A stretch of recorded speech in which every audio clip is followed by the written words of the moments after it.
गणतंत्र दिवस मना रहे हैं और दूसरी तरफ आजादी के 75 साल मना रहे हैं। 75 साल का अमृत महोत्सव मना रहे हैं। हमारे देश के स्वतंत्रता सेनानियों ने शहीद आजम भगत सिंह, सुभाष चंद्र बोस, राजगुरु, ढेरों नाम है, इन सब लोगों ने अपनी जान की बाजी लगा के देश को स्वाधीनता दिलाई थी, देश को आजादी दिलाई थी। आजादी दिलाने के लिए उन्होंने कोई कसर नहीं छोड़ी, अपनी जान की बाजी लगा दी। लेकिन आजादी दिलाने के बाद उन्होंने हमारे ऊपर बहुत बड़ी जिम्मेदारी छोड़ी है। इस आजादी को और जनतंत्र को, गणतंत्र को कायम रखने की, संभाल के रखने की और इसको और सुदृढ़ करने की जिम्मेदारी आजादी के बाद की पीढ़ियों के ऊपर छोड़ के वो सब लोग चले गए। और आज गणतंत्र दिवस के 74वां गणतंत्र दिवस मना रहे हैं। उसमें दो बातें बड़ी महत्वपूर्ण हो जाती हैं।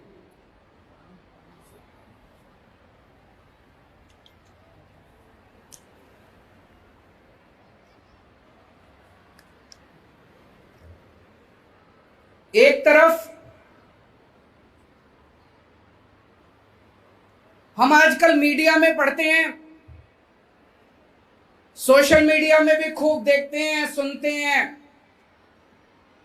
कि हमारी सीमाओं के ऊपर चाइना पिछले कुछ वर्षों से हमें आंखें दिखा रहा है। आज ही देश के एक बहुत नामी गिरामी अखबार में छपा है कि चाइना ने हमारे देश की कुछ धरती, कुछ जमीन के ऊपर कब्जा कर लिया। यह हम सब लोगों के लिए चिंता का विषय, सभी भारतवासियों के लिए चिंता का विषय। उन लोगों से, चाइना के सैनिकों से हमारे सैनिक, उनसे लड़ने में कोई कसर नहीं छोड़ते। अपनी पूरी बहादुरी के साथ हमारे सैनिक चाइना का मुकाबला कर रहे हैं बॉर्डर के ऊपर।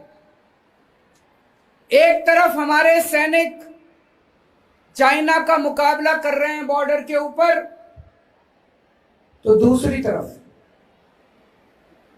पूरे देश को, सारी सरकारों को, हर भारतवासी को हमारा भी फर्ज बनता है कि हम उनकी इस लड़ाई में कंधे से कंधा मिला के साथ दें। हमारा भी फर्ज बनता है कि चाइना को कड़ा संदेश दिया जाए कि भारत यह बर्दाश्त नहीं करेगा। हमारा भी यह फर्ज बनता है कि हम चाइना का बहिष्कार करें और उसको सख्त संदेश दें। लेकिन पिछले कुछ वर्षों में हमने क्या किया? एक तरफ चाइना हमें आंख दिखा रहा है, हमारी जमीन पे कब्जा कर रहा है, और दूसरी तरफ हम चाइना से अपना व्यापार बढ़ाते जा रहे हैं, बढ़ाते जा रहे हैं, बढ़ाते जा रहे हैं। 2020 में हम लोगों ने चाइना से $65 बिलियन का सामान खरीदा। $65 बिलियन का सामान खरीदा 2020 में, और 2021 में हमने $95 बिलियन का सामान खरीदा। 50% बढ़ा दिया। हम तो चाइना को और अमीर बनाते जा रहे हैं, उनसे और सामान खरीद रहे हैं, उनको और पैसा दे रहे हैं। हमारे ही पैसे से वो और हथियार खरीद रहे हैं, और सैनिकों की भर्ती कर रहे हैं, और हमारे ऊपर आक्रमण कर रहे हैं। ये तो सही नहीं है। अगर किसी से झगड़ा हो तो हम उससे और सामान थोड़ी खरीदेंगे, और ज्यादा सामान थोड़ी खरीदेंगे। और क्या खरीद रहे हैं हम चाइना से? चप्पल खरीद रहे हैं, जूते खरीद रहे हैं, गद्दे खरीद रहे हैं, कुशन खरीद रहे हैं, चश्मे खरीद रहे हैं। ये सारी चीजें तो हम भी बना सकते हैं, हमारे देश में ज्यादा अच्छी बन सकती है। जितनी चप्पल हम, जूते, जितने गद्दे उनसे खरीदते हैं, कुशन खरीदते हैं, चश्मे खरीदते हैं, खिलौने खरीदते हैं, मूर्तियां खरीदते हैं, आप ये मान के चलो कि उतना ये सामान हमारे भारत में कम बनता है। अगर अपने भारत के अंदर हम ये सारा सामान क्यों नहीं बना सकते? बिल्कुल बना सकते हैं।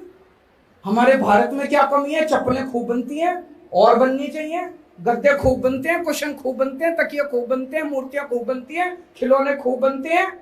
ये ऐसा सामान तो है नहीं कि हमने हमारे देश में क्यों नहीं बन सकते, खूब बन सकते हैं। और अगर हमारे देश में यह सारा सामान बनेगा, हमारे बच्चों को रोजगार मिलेगा, सरकार को टैक्स मिलेगा, हमारी अर्थव्यवस्था बढ़ेगी। हम अपना सारा काम एक तरह से अपने बच्चों की सारी नौकरियां, सारे रोजगार चाइना के लोगों को देते जा रहे हैं। अपने लोगों को अगर हम मौका दें, सारा देश मिलके, सारी सरकारें मिलके, अपने व्यापारियों को, अपने उद्योगपतियों को अगर मौका दें, सारी सुविधाएं दें, तो हम ये सारी चीजें अपने देश के अंदर बना सकते हैं और अपने हजारों, लाखों, करोड़ों युवाओं को एक तरफ नौकरी मिलेगी और चाइना को कड़ा संदेश जाएगा कि हमें तुम्हारे सामान की जरूरत नहीं है, ठीक हो जाओ, वरना तुम्हें हम मजा खा सकते हैं। एक तरफ अपने ही देश के पिछले 4, 5, 6 सालों के अंदर 12 लाख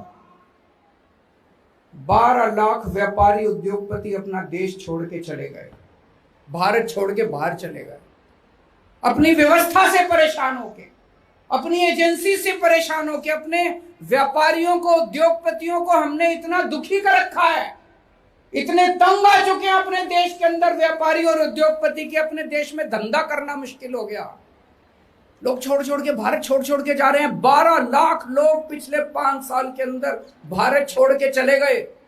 अपने लोगों को, भारत के लोगों को तो हम बाहर भगा रहे हैं और चाइना से सारा सामान इंपोर्ट कर रहे हैं। ऐसे देश कैसे तरक्की करेगा? भारत को आगे तो भारत के लोग ही ले जाएंगे। कोई बाहर से, अमेरिका से या चाइना से आके तो अपने देश को तरक्की नहीं कराएगा। अपने ही देश के लोग अपने ही देश की तरक्की करेंगे। अपने देश के लोगों को बाहर भेजने के लिए मजबूर करने की बजाय ये समय है जब पूरी दुनिया में जितने भारत के लोग हैं, अपने देश के अंदर ऐसी व्यवस्था करें कि सारी दुनिया के भारत के लोग इंडिया आके और इंडिया की तरक्की करने लगे। दूसरी चीज, जैसा मैंने कहा कि आज गणतंत्र दिवस के अवसर पे 2 चीजों पे गौर करने की जरूरत है। हमारे स्वतंत्रता सेनानियों ने जान की बाजी लगा के एक तरफ देश को आजाद कराया, अंग्रेजों को, विदेशियों को खदेड़ के बाहर भेज दिया, और दूसरी तरफ जनतंत्र की स्थापना की हमारी सरकार। हम भारत के लोग, हमने संविधान बनाया है, ये देश हमारा, ये देश भारत के लोगों का है। जनतंत्र की स्थापना की 26 जनवरी 1950 को। लेकिन पिछले कुछ वर्षों के अंदर हम देख रहे हैं इसके ऊपर भी थोड़ी थोड़ी आंच आने लगी है। जनता सुप्रीम है, 130 करोड़ भारत के लोग सुप्रीम है, इनके ऊपर कोई नहीं है। जनता की चुनी हुई सरकारें सुप्रीम है। जनता वोट डालती है, वोट डाल के अपनी सरकार चुनती है, वो सरकारें सुप्रीम है। जो जनता कहेगी वही वो सरकार करेगी। जनता के ऊपर कोई नहीं है, जनता की चुनी हुई सरकारों के ऊपर कोई नहीं है। लेकिन पिछले कुछ सालों में हम देख रहे हैं एक राज्य ऐसा है जहां पे वहां के गवर्नर ने, जनता की चुनी हुई सरकार ने इतने कानून पास करे, इतने कानून पास करे, गवर्नर कानून पे दस्तखत करने को तैयार नहीं है। जो कानून जनता ने पास करे, जो कानून जनता की चुनी हुई सरकार ने पास करे, क्या एक आदमी उन कानूनों को रोक सकता है? जनता के हित के कानून, जनता के लिए बने कानून, क्या एक आदमी को यह अधिकार होना चाहिए कि वो जनता की अभिलाषाओं को, जनता की कामनाओं को, जनता के कामों को रोक दे, ये तो जनतंत्र नहीं है। इसलिए तो हमारे लोगों ने आजादी के लिए लड़ाई नहीं लड़ी थी। एक और राज्य, वहां के मुख्यमंत्री ने गवर्नर को लिखा, हम फलानी फलानी तारीख को अपनी विधानसभा का सत्र बुलाना चाहते हैं। जनता की सरकार को, जनता की चुनी हुई सरकार को पूरा अधिकार है, वो जब मर्जी विधानसभा का सत्र बुलाएं। गवर्नर ने वापस लिखा, क्यों बुलाना चाहते हो, क्या काम है, क्या करोगे विधानसभा का सत्र बुला के। अरे वाह, विधानसभा का सत्र बुलाने में क्या गवर्नर पूछ सकता है सरकार से? क्या गवर्नर पूछ सकते हैं सरकार से क्यों बुलाना चाहते हो? मुख्यमंत्री ने जवाब दिया, जी इसलिए बुलाना चाहते हैं। गवर्नर कहता है, मेरे को यह कारण मंजूर नहीं है, सत्र नहीं बुलाया जाएगा। ये जनतंत्र नहीं है, ये तो जनतंत्र का मजाक उड़ाया जा रहा है। एक तरह से एक व्यक्ति विशेष के अंदर जनतंत्र को गुलाम बना दिया गया है। कई राज्य ऐसे हैं, मैं पढ़ता हूं अखबारों के अंदर, जहां पे चुनी हुई सरकारों ने अपनी अपनी यूनिवर्सिटीज के वाइस चांसलर बनाए और वहां के राज्यपालों ने वाइस चांसलर को बर्खास्त कर दिया, डिसमिस कर दिया, कैंसिल कर दिया, रिजेक्ट कर दिया। ये क्या बात है? इसके लिए तो हमने अपने देश की आजादी नहीं ली थी, इसके लिए तो अपने सेनानियों ने कुर्बानी नहीं करी थी। और कई राज्य ऐसे हैं जहां पे दिन ब दिन, डे टू डे बेसिस पे चुनी हुई सरकारों को तंग किया जाता है। तो आज 74वें गणतंत्र दिवस के अवसर पे पूरे देश को यह सोचने की जरूरत है कि कहीं ऐसा तो नहीं कि हमारे जनतंत्र के ऊपर भी एक डार्क काला साया पड़ता जा रहा है। उसको कैसे निपटा जाए, पूरे देश को इसके बारे में सोचने की जरूरत है। दिल्ली के लोगों, दिल्ली वालों, पिछले 7-8 साल के अंदर दिल्ली में आप लोगों ने जितने काम करे, इतने विकास के काम करे, इतने काम करे, आज केंद्र सरकार की रिपोर्ट ये कहती है कि पूरे देश में सबसे कम महंगाई दिल्ली के अंदर है। महंगाई तो है, पूरे देश में है, चीजें महंगी होती जा रही हैं, पूरे देश में महंगी होती जा रही हैं, लेकिन पूरे देश में सबसे कम महंगाई दिल्ली के अंदर है। दिल्ली में महंगाई की दर है 3%। गुजरात में महंगाई की दर है 7%।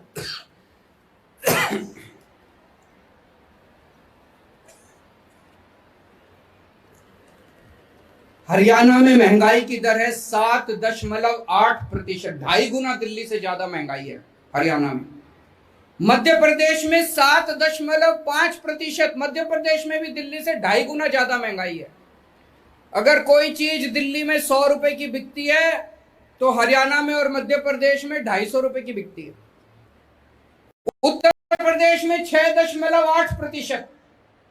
पूरे देश में आज पूरे देश में सबसे सस्ती चीजें दिल्ली में, सबसे कम महंगाई दिल्ली में।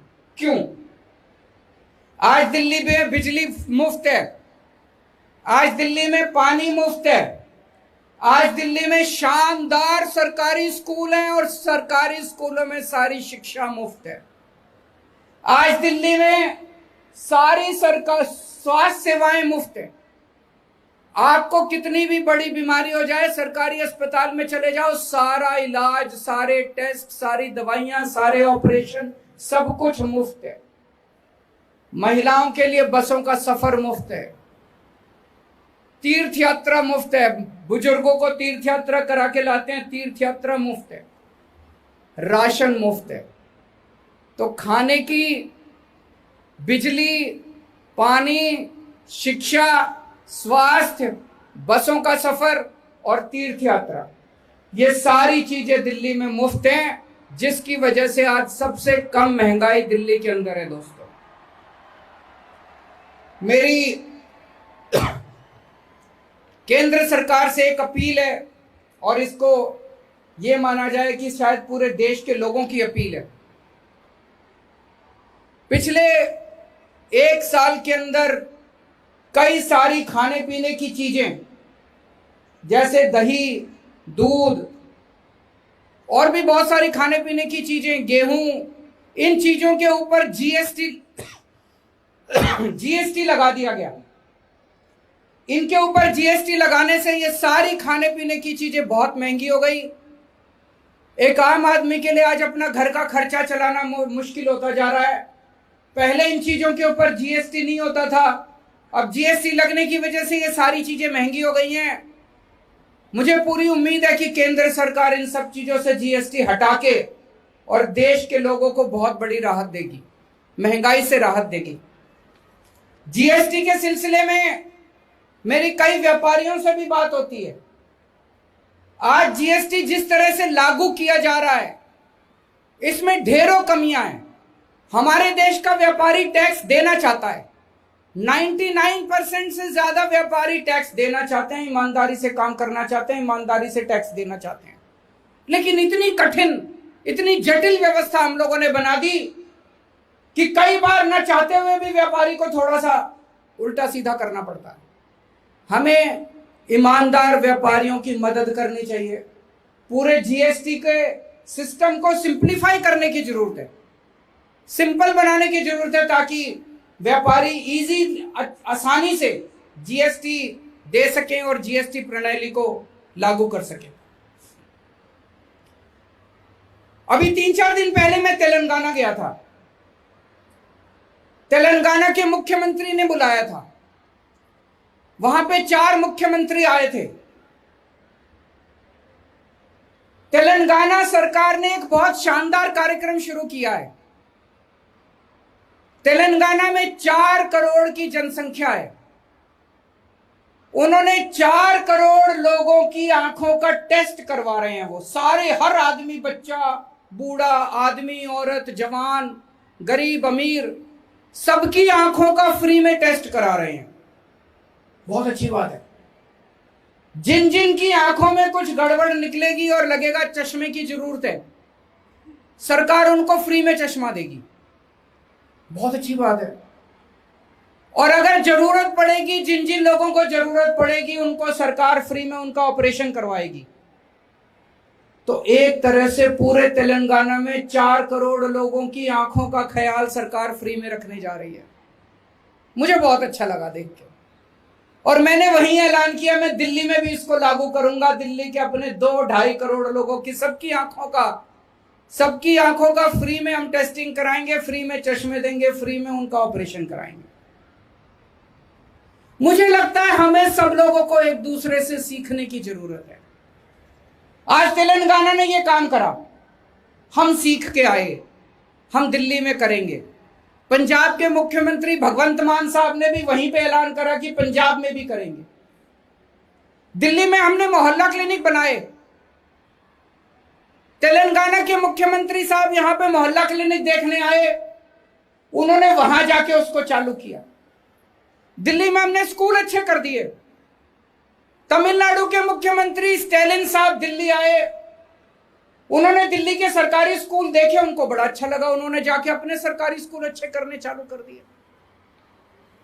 मेरे को याद है बचपन से 10वीं क्लास से सुनते थे, 10वीं क्लास से जब बच्चे होते थे तब से सुना करते थे केरला में स्कूल बड़े अच्छे हैं, केरला में हेल्थ सिस्टम बड़ा अच्छा है। मेरे को ये नहीं समझ आया यार, इतने सालों से केरला में हेल्थ और स्कूल अच्छा है, तो उनसे सीख के बाकी देश में हम लोगों ने क्यों नहीं कर लिया अभी तक? हम एक दूसरे से क्यों नहीं सीखते? मैं जैसे जैसे जितना देश में घूम रहा हूं, मेरे को लग रहा है ऐसी कोई समस्या नहीं है जिसका समाधान हमारे देश के किसी ना किसी राज्य ने, किसी ना किसी गांव ने ना निकाल रखा हो। हर समस्या का समाधान निकाल रखा हम लोगों ने। किसी समस्या का समाधान तमिलनाडु ने निकाल रखा है, किसी का मध्य प्रदेश ने निकाल रखा है, किसी का वेस्ट बंगाल ने निकाल रखा है, किसी का असम ने निकाल रखा है। लेकिन हम आपस में सीख ही नहीं रहे। आपस में सीखेंगे, सारे देश की सारी समस्याओं का समाधान निकल सकता है। पर हम आपस में सीख नहीं रहे, हम आपस में लड़ रहे हैं। इतना लड़ते हैं हम आपस में, इतना लड़ते हैं, क्या जरूरत है लड़ने की? अभी आजकल मैं देख रहा हूं जुडिशरी से लड़ रहे हैं। बताओ, जुडिशरी से लड़ने की, जजों से लड़ने की क्या जरूरत है यार? ये अच्छा संदेश नहीं जाता पूरे देश के अंदर। सारी राज्य सरकारों से लड़ रहे हैं, किसी को काम नहीं करने देते, सारी राज्य सरकारों से लड़ रहे हैं, किसानों से लड़ रहे हैं, स्टूडेंट से लड़ रहे हैं, व्यापारियों से लड़ रहे हैं, उद्योगपतियों से लड़ रहे हैं। मुझे लगता है अगर हम ये लड़ाई झगड़ा छोड़ के प्यार और मोहब्बत के साथ सारे एक दूसरे से सीखें और पूरा देश 130 करोड़ लोगों का देश एक होके काम करे, तो हमारे देश को दुनिया का नंबर 1 देश बनाने से कोई माई का लाल नहीं रोक सकता। पिछले 7 सालों में आप लोगों ने, दिल्ली के 2.5 करोड़ लोगों ने कमाल करके दिखाया है। और मैं अब आप लोगों को कई सारी खुशखबरियां देना चाहता हूं। ये जो मैं कहने जा रहा हूं, ये मैं नहीं कह रहा, केंद्र सरकार ने बहुत सारे सर्वे कराए हैं, कई सारी स्वतंत्र एजेंसीज ने बहुत सारे सर्वे कराए हैं, और उनकी फाइंडिंग है, पहला, दिल्ली देश का स्टार्टअप कैपिटल बन चुका है। सबसे ज्यादा स्टार्टअप अब पूरे देश में दिल्ली में शुरू हो रहे हैं। पिछले साल 5000 से ज्यादा स्टार्टअप्स दिल्ली के अंदर हुए। पहले बेंगलोर देश का नंबर 1 स्टार्टअप कैपिटल था, अब बेंगलोर हमसे पीछे चला गया। पिछले साल दिल्ली में 5000 से ज्यादा स्टार्टअप शुरू हुए, बेंगलोर में 4514 स्टार्टअप शुरू हुए। दिल्ली देश की ईवी कैपिटल बन चुका है। इलेक्ट्रिक व्हीकल्स, सबसे ज्यादा इलेक्ट्रिक व्हीकल्स पूरे देश में आज दिल्ली में बिक रहे हैं। पहले कर्नाटका ईवी कैपिटल था, अब कर्नाटका नंबर 2 आ चुका है, दिल्ली नंबर 1 बन चुका है। जितने भी व्हीकल्स खरीदे जाते हैं दिल्ली में 10%, 10.2% दिल्ली में जो नए व्हीकल्स खरीदे जाते हैं वो इलेक्ट्रिक व्हीकल्स खरीदे जाते हैं, और कर्नाटका में 6.3% व्हीकल्स इलेक्ट्रिक व्हीकल्स खरीदे जाते हैं। दिल्ली देश का ग्रीन कैपिटल, मेगा सिटीज के अंदर ग्रीन कैपिटल बन चुका है। जो बड़े बड़े शहर हैं, दिल्ली में आज प्रति व्यक्ति per capita 9.6 square metre area में पेड़ या वन हैं। प्रति व्यक्ति 9.6 स्क्वायर मीटर एरिया में पेड़ हैं या वन हैं दिल्ली के अंदर। हैदराबाद में 8.2 हैं, बेंगलोर में 7.2 हैं, मुंबई में 5.4 हैं, चेन्नई में 2.1 हैं, अहमदाबाद में 1.2 हैं। पूरे देश में बड़े शहरों में सबसे ज्यादा पेड़ और सबसे ज्यादा वन दिल्ली के अंदर सबसे ज्यादा डेंसिटी है।